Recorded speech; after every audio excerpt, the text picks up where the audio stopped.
ತಮಿಳುನಾಡಿನಿಂದ ಬರ್ತಾ ಇದ್ದಾರೆ ದರ್ಶನ್ ಅನ್ನುವಂತ ಮಾಹಿತಿ ಲಭ್ಯವಾಗ್ತಾ ಇದೆ. ಬೆಂಗಳೂರಿನತ್ತ ಆಗಮಿಸುತ್ತಿದ್ದಾರೆ.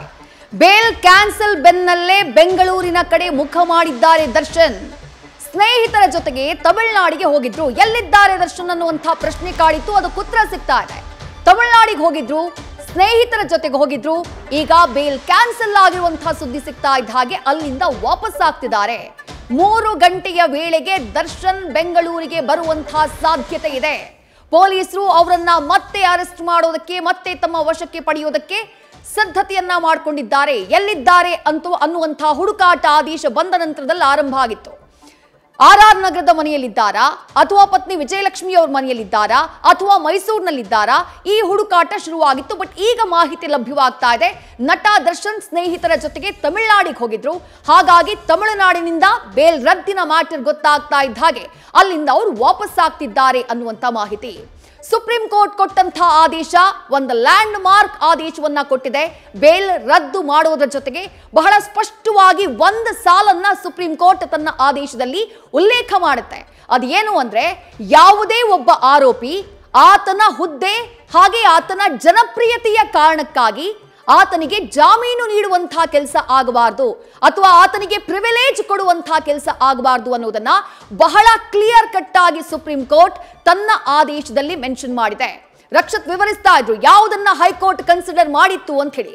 ಹೈಕೋರ್ಟ್ ಕನ್ಸಿಡರ್ ಮಾಡಿದ್ದು ಟ್ರಯಲ್ ಕೋರ್ಟ್ ನಲ್ಲಿ ವಿಚಾರಣೆಯ ಸಂದರ್ಭದಲ್ಲಿ, ಕ್ರಾಸ್ ಎಕ್ಸಾಮಿನೇಷನ್ ಸಂದರ್ಭದಲ್ಲಿ ಪರಿಗಣನೆಗೆ ತೆಗೆದುಕೊಳ್ಳಬೇಕಾದಂತಹ ಅಂಶಗಳನ್ನ. ಯಾವುದದು ಹೈಕೋರ್ಟ್ ಹೇಳಿತ್ತು ಆದೇಶವನ್ನ ಮಾಡಿದಾಗ, ಸಾಕ್ಷಿಗಳು, ಪ್ರತ್ಯಕ್ಷ ಸಾಕ್ಷಿಗಳು ಏನಿದ್ದಾರೆ, ಆ ಪ್ರತ್ಯಕ್ಷ ಸಾಕ್ಷಿಗಳು ಕೊಟ್ಟಂತಹ ಹೇಳಿಕೆಯಲ್ಲಿ ವ್ಯತ್ಯಾಸಗಳಿದ್ದಾವೆ, ಅದನ್ನ ಮೆನ್ಷನ್ ಮಾಡಿತ್ತು. ಅದನ್ನ ಮಾನದಂಡವಾಗಿ ಯಾವ ಕಾರಣಕ್ಕಾಗಿ ನಾನು ಜಾಮೀನು ಕೊಡ್ತಾ ಇದ್ದೀನಿ ಅಂತ ಹೇಳಿ ಉಲ್ಲೇಖ ಮಾಡುವಂತಹ ಟೈಮ್ನಲ್ಲಿ ರೀಸನ್ ನಲ್ಲಿ ಹೈಕೋರ್ಟ್, ರಾಜ್ಯದ ಹೈಕೋರ್ಟ್, ಜಾಮೀನು ಕೊಟ್ಟಿದ್ದಂತಹ ಹೈಕೋರ್ಟ್ ಮೆನ್ಷನ್ ಮಾಡಿದ್ದು ಸಾಕ್ಷಿಗಳು, ಪ್ರತ್ಯಕ್ಷ ಸಾಕ್ಷಿಗಳ ಹೇಳಿಕೆಯಲ್ಲಿ ವ್ಯತ್ಯಾಸ ಇದೆ, ಅದನ್ನ ಮೆನ್ಷನ್ ಮಾಡಲಾಗಿತ್ತು. ಪೊಲೀಸರು ಚಾರ್ಜ್ ಶೀಟ್ ಅನ್ನ ಫೈಲ್ ಮಾಡಿರೋದ್ರಲ್ಲಿ ಹೇಳಿಕೆಗಳಲ್ಲಿ ವ್ಯತ್ಯಾಸ ಇದೆ, ಅದನ್ನ ಮೆನ್ಷನ್ ಮಾಡುವಂತಹ ಕೆಲಸವನ್ನ ಮಾಡಿತ್ತು ಹೈಕೋರ್ಟ್. ಅದರ ಜೊತೆಗೆ ಸಾಕ್ಷಿಗಳ ಹೇಳಿಕೆಯನ್ನ ದಾಖಲು ಮಾಡುವಲ್ಲಿ ಡಿಲೇ ಮಾಡಲಾಗಿದೆ. ಇದನ್ನ ಪ್ರಬಲವಾಗಿ ವಾದ ಮಾಡುವಂತಹ ಕೆಲಸವನ್ನ ದರ್ಶನ್ ಪರ ವಕೀಲರು ಮಾಡಿದ್ರು. ಅದನ್ನ ಬೇಲ್ ಕೊಡುವಂತಹ ಸಂದರ್ಭದಲ್ಲಿ ಕನ್ಸಿಡರೇಷನ್ಗೆ ತೆಗೆದುಕೊಂಡಿತ್ತು, ಪರಿಗಣನೆಗೆ ತೆಗೆದುಕೊಂಡಿತ್ತು ಹೈಕೋರ್ಟ್. ಈ ಎಲ್ಲಾ ವಿಚಾರಗಳನ್ನೇ ಇವತ್ತು ಸುಪ್ರೀಂ ಕೋರ್ಟ್ ಪ್ರಸ್ತಾಪ ಮಾಡಿ ಹೈಕೋರ್ಟ್ ತೀರ್ಪಿಗೆ ಅಸಮಾಧಾನವನ್ನ ವ್ಯಕ್ತಪಡಿಸಿದ್ದು. ಹೈಕೋರ್ಟ್ ತನ್ನ ವಿವೇಚನೆಯನ್ನ ತಪ್ಪಾಗಿ ಬಳಸಿದೆ ಅನ್ನುವುದನ್ನ ಉಲ್ಲೇಖ ಮಾಡುವಂತಹ ಕೆಲಸವನ್ನ ಸುಪ್ರೀಂ ಕೋರ್ಟ್ ಮಾಡಿತ್ತು. ಯಾವುದೇ ಒಬ್ಬ ವ್ಯಕ್ತಿ, ಆತ ದೊಡ್ಡ ಜನಪ್ರಿಯ ವ್ಯಕ್ತಿಯೇ ಆಗಿರಲಿ, ದೊಡ್ಡ ಸ್ಟಾರೇ ಆಗಿರಲಿ, ದೊಡ್ಡ ನಟನೆಯೇ ಆಗಿರಲಿ, ಆತ ಏನೇ ಆಗಿರಲಿ, ಅಥವಾ ಆತ ರಾಜಕೀಯವಾಗಿಯೋ ಅಥವಾ ಮತ್ತೊಂದು ರೀತಿಯಲ್ಲೋ ಯಾವುದೋ ದೊಡ್ಡ ಹುದ್ದೆಯಲ್ಲಿರಲಿ, ಅದು ಯಾವುದೂ ಕೂಡ ಪರಿಗಣನೆಗೆ ಬರಬಾರದು ಕಾನೂನಿನ ಮುಂದೆ. ಆ ಲೈನನ್ನ ಮೆನ್ಷನ್ ಮಾಡುತ್ತೆ ಸುಪ್ರೀಂ ಕೋರ್ಟ್ ತನ್ನ ಆದೇಶದಲ್ಲಿ, ತನ್ನ ಇವತ್ತಿನ ತೀರ್ಪಲ್ಲಿ. ಕಾನೂನಿನ ಮುಂದೆ ಎಲ್ಲರೂ ಸಮಾನರು ಅನ್ನುವುದನ್ನ ಮೆನ್ಷನ್ ಮಾಡಿದೆ. ಆ ಸಂದೇಶವನ್ನ ಇವತ್ತು ಎಲ್ಲರಿಗೂ, ಇಡೀ ದೇಶಕ್ಕೆ ರವಾನೆ ಮಾಡುವಂತಹ ಕೆಲಸ ಸುಪ್ರೀಂ ಕೋರ್ಟ್ ನಿಂದ ಆಗಿದೆ ಅಂತಂದ್ರೆ ಬಹುಶಃ ತಪ್ಪಾಗ್ಲಿಕ್ಕಿಲ್ಲ. ಸದ್ಯ ಸುಪ್ರೀಂ ಕೋರ್ಟ್ನ ಈ ಆದೇಶ ಬರ್ತಾ ಇದ್ದ ಹಾಗೆ 7 ಜನ ಆರೋಪಿಗಳು, ದರ್ಶನ್, ಪವಿತ್ರ ಗೌಡ, ನಟ ದರ್ಶನ್ರ ಈ ಹಿಂದೆ ಮ್ಯಾನೇಜರ್ ಆಗಿದ್ದಂತಹ ನಾಗರಾಜ್, ದರ್ಶನ್ರ ಕಾರು ಚಾಲಕನಾಗಿದ್ದಂತಹ ಲಕ್ಷ್ಮಣ್, ಜೊತೆಗೆ ದರ್ಶನ್ರ ಸ್ನೇಹಿತನಾಗಿದ್ದಂತಹ ಪ್ರದೋಷ್, ಚಿತ್ರದುರ್ಗದಿಂದ ಬಂದಂತಹ ಕಿಡ್ನಾಪ್ ಗ್ಯಾಂಗ್ ನಲ್ಲಿದ್ದಂತಹ ಅನುಕುಮಾರ್ ಹಾಗೆ ಜಗದೀಶ್, 7 ಜನರ ಬೇಲ್ ರದ್ದಾಗ್ತಾ ಇದ್ದ ಹಾಗೆ ಎನಿ ಟೈಮ್ ಸುಪ್ರೀಂ ಕೋರ್ಟೇ ಹೇಳಿದೆ ತಕ್ಷಣಕ್ಕೆ ಅವರನ್ನ ಜೈಲಿಗೆ ಶಿಫ್ಟ್ ಮಾಡಬೇಕು ಅಂತ ಹೇಳಿ. ಹಾಗಾಗಿ ಪೊಲೀಸರು ಕೂಡ ಈ 7 ಜನರನ್ನ ಟ್ರ್ಯಾಕ್ ಮಾಡ್ತಿದ್ದಾರೆ ಅನ್ನುವಂಥ ಮಾಹಿತಿ ಲಭ್ಯವಾಗ್ತಾ ಇದೆ.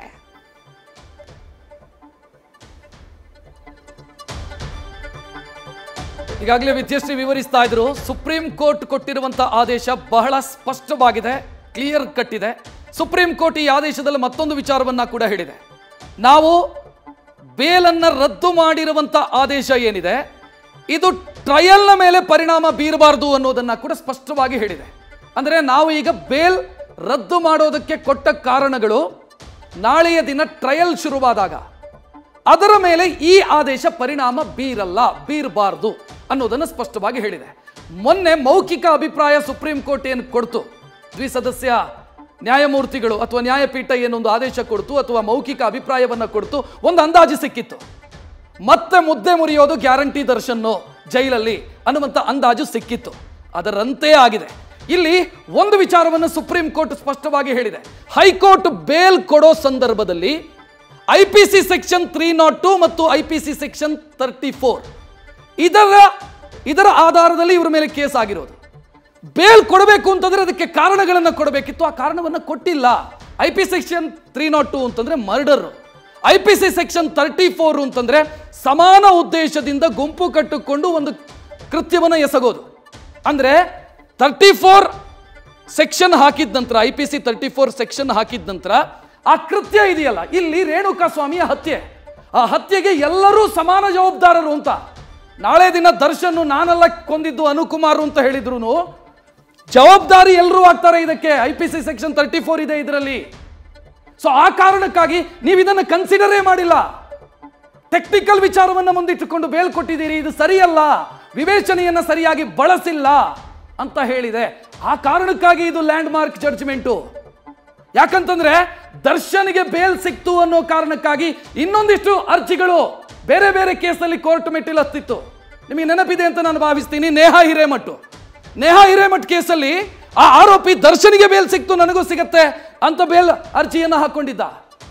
ಸೊ ಇದು ಬೇರೆ ಕೇಸುಗಳಿಗೂ ಕೂಡ ಇದನ್ನ ರೆಫರ್ ಮಾಡಲಾಗತ್ತೆ, ಇದು ಆತಂಕಕಾರಿ ಇದು ಅನ್ನೋ ಕಾರಣಕ್ಕಾಗಿ ಸುಪ್ರೀಂ ಕೋರ್ಟ್ ಸ್ಪಷ್ಟವಾಗಿ ಹೇಳಿದೆ. ಇಲ್ಲಿ ವಿವೇಚನೆಯನ್ನು ಸರಿಯಾಗಿ ಬಳಸಿಲ್ಲ ಅನ್ನೋದು ಒಂದು. ಎರಡನೇದು 302 ಮತ್ತು 34 ಈ ವಿಚಾರದಲ್ಲಿ ನೀವು ಯಾಕೆ ಬೇಲ್ ಕೊಡ್ತಾ ಇದ್ದೀರಿ ಅನ್ನೋದನ್ನ ವಿವರಣೆಯನ್ನೇ ಕೊಟ್ಟಿಲ್ಲ. ಇದು ಬಹಳ ಮುಖ್ಯ. ಮತ್ತೊಂದು ಆರ್ಟಿಕಲ್ 14 ಅನ್ನು ಕೋಟ್ ಮಾಡಿದೆ ಸುಪ್ರೀಂ ಕೋರ್ಟ್. ಆರ್ಟಿಕಲ್ 14 ಏನು ಹೇಳುತ್ತೆ? ಕಾನೂನಿನ ಮುಂದೆ ಎಲ್ಲರೂ ಸಮಾನರು. ಇಲ್ಲಿ ಹೆಂಗಾಯ್ತು ಕಾನೂನಿನ ಮುಂದೆ ಎಲ್ಲರೂ ಸಮಾನರು ಅಂತ ಬಂದೇ ಇಲ್ವಲ್ಲ ಅನ್ನೋ ಆತಂಕ ಇಲ್ಲಿ.